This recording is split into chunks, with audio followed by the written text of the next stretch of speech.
a little bit ahead of themselves, a little bit too cocky I wouldn't say they're getting cocky, but I know getting carried away.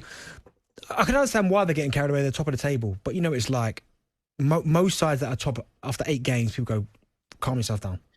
See, I don't see Spurs fans getting too excited. I think they're as excited as any side would be. Top of the table, 8 games played, no defeats. No, I do think at times, certainly the ones that I know, the Spurs fans that I know, honestly, I hate them. Yeah, but they hate you. He hates them. Of course you hate them. You're Arsenal. That's normal. There's meant to be hatred between your two clubs. By the way, viewers, hit like buttons, subscribe, turn on the bell notifications as well. Lots of interesting points and stories to jump into on today's show. So stay with us. Get your comments in below. Also share this stream in your WhatsApp groups, on your Twitter timeline, whatever it may be. Get that done now, people. No, but last season, there wasn't a peep from any. I didn't get one message. Rightly so, this season of chirping off on all sorts. But isn't that just football fans? No, because it is. We're all the same. Benny. I've got loads of friends that support various different teams. Yeah. Right? What I love about this, it's interesting how from Darren Bent's point of view, from his perspective, this is something new. United fans don't do this, and Arsenal fans definitely don't do it. Spurs fans, they start winning a few games, they chirp up, and they really should keep their heads down. And I don't think they should. I don't think they should be putting any unnecessary pressure upon their team to win the league. I think that's crazy right now. But having a bit of fun, enjoying winning games, it has to be allowed to happen. We can't be policing those celebrations. And of course, because Spurs hate Arsenal, they're going to try and rub any salt into any wound they can. And the thought process up until Sunday was they were probably going to lose to Man City. We'd go into the international break. Not just they are ahead of them on goal difference, but legitimately ahead of them on points. We're playing better football than you. We've got Big Ange, but they've got to be allowed to have their moments. They've got to be allowed to have their moments the same way I fought for Arsenal last year and said they should be allowed to celebrate. The same as I fight for Man United's right to celebrate. The celebration police has got to stop. You can find people annoying, but you know what you can do? You can mute, you can block, you can just ignore your friends, but you're going to get banter when they're doing well and you're perceived to be doing not as well. Let's leave Tottenham alone here. They absolutely deserve to be allowed to celebrate. They absolutely do. Declan Rice has to be one of the signings of the season. Okay. Yes, the price is a lot and everyone can talk about that. But in terms of impact, in every big game that Arsenal have had this season, the one we saw against City, we saw how well he played. And I think if they're really going to go to the wire with Manchester City, he's going to be a key cog to their team. He's lived up to that big price tag, surely. I agree. I'm not against it, but I think James Ward-Prowse has gone into that West Ham side and been excellent. I think he's got more assists than any Englishman in Europe this year. I think he's just so perfect for the style of play that they utilise his corners and crosses, the big guys that they've got in the box, their threat from set pieces. He's been great, and he's been scoring sort of normal goals as well. I don't see why you can overlook James Ward-Prowse. I'm not overlooking. The thing is, I'm not overlooking him, but I'm talking about the fact that Arsenal they went from challenging for the title to wanting to challenge this season. So I'm going to stop it there. Such an interesting conversation. Because whenever you are picking someone who's just signing of the season so far, you are, to some degree, overlooking everybody else. Because you're saying, this is the guy I think's best.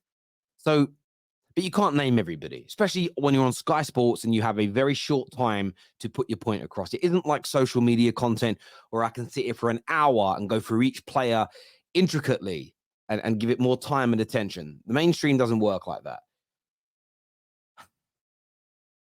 This, for me, still shows an ounce of like this Arsenal bias that will not go away, will not disappear.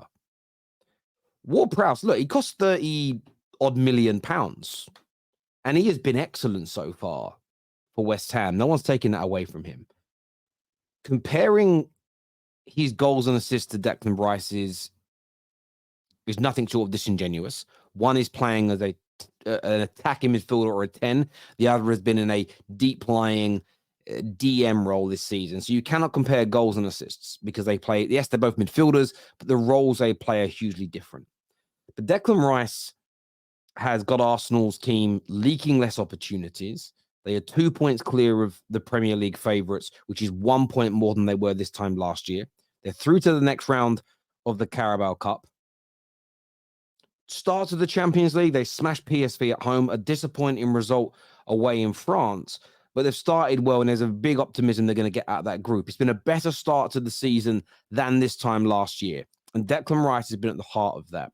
But the presenter, I'm not too sure who the lady was, got it spot on. It's living up to that £100 million price tag, and I'm going to search it now. Most expensive EPL players, right?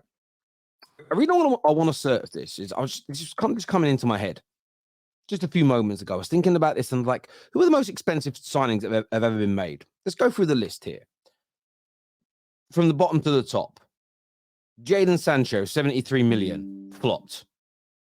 Lukaku, flopped. Harry Maguire, 85 million, they'd say flopped. Anthony so far at 85 million, you'd say flopped. Mahalo Mudryk so far hasn't done much at all, 1 or 2 good games. Question mark, but flop so far. Paul Pogba, I personally think did quite well, but many people say £90 million flop. Lukaku to Chelsea for 100 million, flop. Jack Grealish for 100 million to Man City. Listen, he's won trophies, but most of us know they'd win it without him. He's been good, but he hasn't lived up to the £100 million price tag. Enzo Fernandez so far at 107 million. I wouldn't say he's been a flop. I want to see a lot more from him. I think he's been a good signing. Question mark over him still. The only player on there that I've missed out that you would say is a unilateral 100% success has been Virgil van Dijk, bought for 75 million. That is in the top 10 most expensive players ever in Premier League history. So for Declan Rice to go in, and by the way, the premise of this argument, before anybody in the comments says, but it's only been 8 games, the premise of this argument is signing of the season so far. The man that's come in for a record fee, who's delivering, who looks even better than when he was at West Ham, when you look at all the other major money signings that still have major question marks over them or have flopped, is why he is the signing of the season so far. Living up to that expectation has been fouled upon so far, 80 to 90% of the time? So to deliver under that pressure is why, in my personal opinion, it has to be considered the absolute signing of the season so far.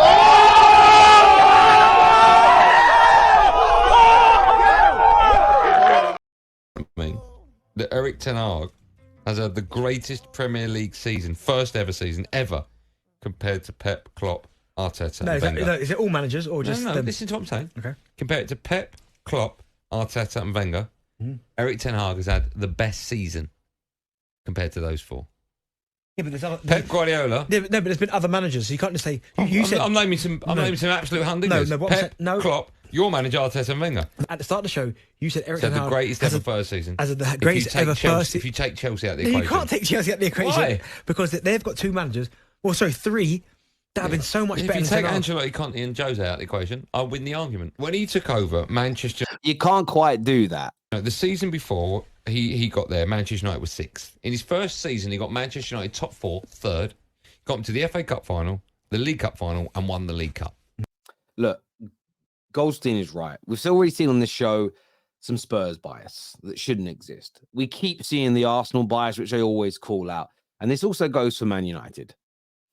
Erik ten Hag's first season in England, yes, Jose's, Conte's, Ancelotti's, they won Premier Leagues. So it's not as good as theirs. No, you're right. Those managers, by the way, inherited teams are already very good, already in the Champions League, and barring Jose, they hadn't just won a Premier League, but they were very close to Arsenal's invincible team in terms of points. The other 2 took over teams that had won major trophies in recent years, Champions Leagues, Premier Leagues, etc. So they were already a winning and successful team. Ten Hag took over Man United at our worst point in 40 years. No trophy for 6? And he comes in, wins a trophy, gets to another final, and gets us 3rd against all the odds. It is a better first full season than the Peps and the Klopps. Arteta that's getting praised now, definitely a better first season in English football than Fergie. And there's loads of examples. Now, this doesn't mean he's better than those managers. So again, don't get hyperbolic. Doesn't mean he's better than those managers. It just means he has to win games. He can't keep losing. But to just write him off after a poor start to his second season, for me, it just goes to prove that not everything is basic linear, is binary. 1 plus 2 equals 3. You should get better every single year. Some managers start off well and fade. Some start slowly and get better. Some it takes 2 or 3 years to really get up a steam, and then they maintain it for a long period of time. We don't quite know where Ten Hag is yet. He definitely needs to be criticized. He definitely made mistakes. But I still personally believe there's a quality manager in there. I really do believe still there is a quality manager in there. And the fans need to stick with him if they want the club to progress. But I want to know what you think and feel. Sticking with Man United, take a little listen to this. The next game or not, so I'm unsure on that. I'm sure in a couple of weeks we'll go back and we'll find out. But no, I think listen, if you look back at my last 15 to 20 starts for club and country, I'd be happy to sit here and say I'm really happy with my performances. My record under this manager speaks for itself. I haven't started as many games as I'd like, but my win percentage when I've played is ridiculously high. Look, I said the other day, some of the abuse this man has got isn't right, but he doesn't help himself. Your win percentage, it's always about Harry. And I know he's being asked questions about himself, so I understand how it's been framed. But the lack of self-awareness is crazy. He was very good against Brentford before the international break. He's played well in some games against some smaller clubs and minnows in cup competitions and Europa League games for Man United in the last year. But he's also had a lot of absolute calamities. Even this season alone, he has had some poor moments. My problem with Maguire is there is almost zero self-awareness, almost no accountability. What the answer here should be is I'm disappointed not to have been started more games. I understand why I was dropped. My performances were not at the level. I'm looking forward to getting more opportunities to start to prove how much I want to play at this club and the qualities that I can deliver. That's the answer for me. That's not a PR answer. That's an accountability answer that makes us all know that you realize that you were poor. The fact that he doesn't seem to realize that he was poor is why I don't ever believe he'll get back to that first 18-month level that he demonstrated at Man United. I just don't think he will. You've got to own the level of the lack of quality that you demonstrated for a prolonged period of time in a Man United shirt, Harry. I would love you to get back to your best at my club because that's only going to benefit Man United. But I just don't think the way you view it, he's ever going to do it and get that done personally. But listen, everyone who's tuned in, thank you. Please hit like button, share, subscribe, turn on bell notifications, and also scan the QR code on the screen to follow us on our TikTok as well. Take care, goodbye, God bless, and I'll see you all again soon. Peace.